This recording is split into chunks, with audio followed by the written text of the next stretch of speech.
నాగర్ కర్నూలు జిల్లా కల్వకుర్తి మున్సిపల్ ఎన్నికల నామినేషన్ల ప్రక్రియ ప్రశాంతంగా ముగిసింది. నేడు స్క్రూటినీ కార్యక్రమం కార్యాలయంలో నడుస్తుంది.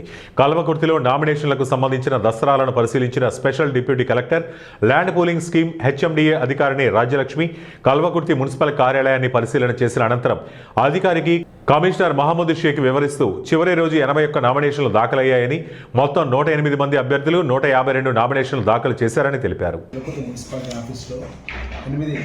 నామినేషన్ కేంద్రాలను ఏర్పాటు చేయడం జరిగింది. 8 మంది ఆర్ఓలు ప్లస్ 8 మంది ఏఆర్ఓలతో డిప్యూట్ చేయడం జరిగింది. కాబట్టి 28 నుండి నిన్న 30 సాయంత్రం వరకు కూడా మాకు నామినేషన్స్ స్వీకరించడం జరిగింది. టోటల్గా మాకు నామినేషన్స్ నిన్న వరకు 152 నామినేషన్స్ రావడం జరిగింది.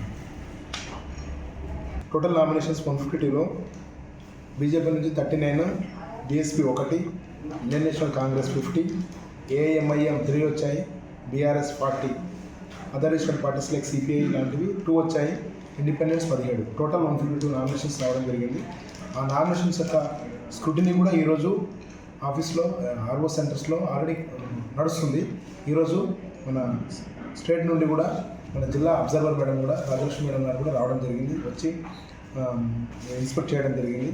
దాంతోపాటు కూడా deputy district election authority RDO గారు, ఎంపీడీఓ గారు, ల్యాండ్ డిపార్ట్మెంట్స్, పోలీస్ డిపార్ట్మెంట్స్ అందరి కోఆర్డినేషన్ తోటి ఫ్రీ అండ్ ఫ్రాంక్ ఎలక్షన్స్ చేసుకోవడానికి అన్ని ప్రకటనలు ఏర్పాటు చేసుకున్నాము.